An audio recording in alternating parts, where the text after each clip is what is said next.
ہندو مسلم مسئلے کے حل کے لیے محمد علی جناح نے، جنہیں موجودہ پاکستان میں قائد اعظم کے لقب سے جانا جاتا ہے، 28 مارچ 1929 کو دہلی میں آل انڈیا مسلم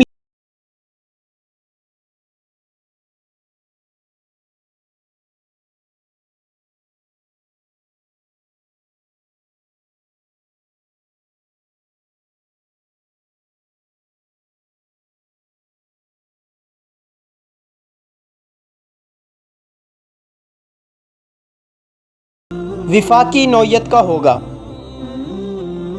نمبر 2، تمام صوبوں خاص طور پر بلوچستان کو مساوی سطح پر مساوی خود مختاری دینی ہوگی۔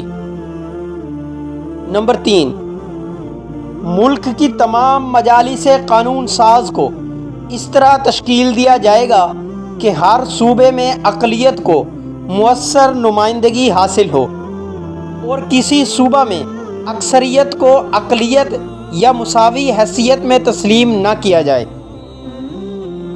نمبر 4، مرکزی اسمبلی میں مسلمانوں کو 1/3 نمائندگی حاصل ہوگی۔ نمبر 5، ہر فرقہ کو جداگانہ انتخاب کا حق حاصل ہو۔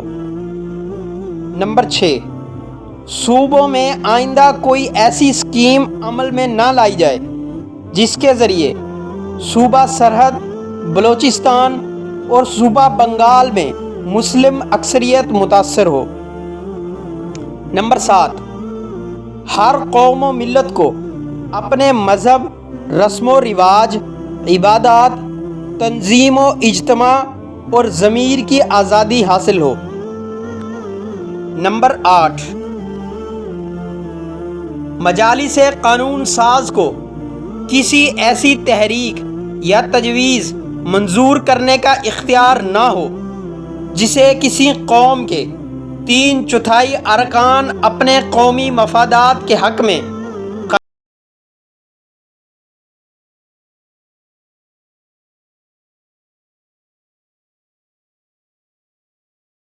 بمبئی سے علیحدہ کر کے غیر مشروط طور پر الگ صوبہ بنا دیا جائے۔ نمبر 10، صوبہ سرحد اور صوبہ بلوچستان میں دوسرے صوبوں کی طرح اصلاحات کی جائیں۔ نمبر 11، سرکاری ملازمتوں اور خود مختار اداروں میں مسلمانوں کو مناسب حصہ دیا جائے۔ نمبر 12، آئین میں مسلمانوں کی ثقافت، تعلیم، زبان، مذہب، قوانین اور ان کے فلاحی اداروں کے تحفظ کی ضمانت دی جائے۔ نمبر 13، کسی صوبے میں ایسی وزارت